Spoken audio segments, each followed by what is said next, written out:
श्री सिद्धनाथ आणि माता जोगेश्वरी मंदिर सिद्धनाथ कॉलनी या ठिकाणी यात्रेच्या वेळी एकावर कोयत्यानं हल्ला केल्याची घटना घडली आहे।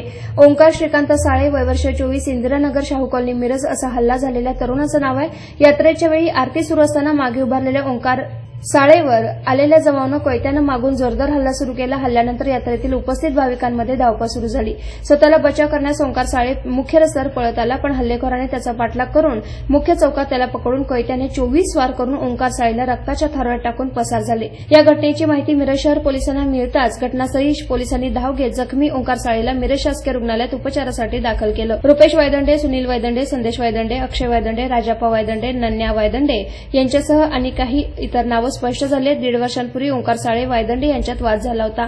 वाद झाल्यापासून ओंकार साळे कामानिमित्त बाहेर होता। काल तो गुन्ह्याची तारीख असल्याने परत आल्यानंतर त्याच्यावर हल्ला झालेला आहे। मिरज शहर पोलीस ठाणे इथं हल्लेखोरांच्यावर गुन्हा दाखल झाला असून मिरज शहर पोलिसांनी काही संशयितांना ताब्यात घेतलं आहे।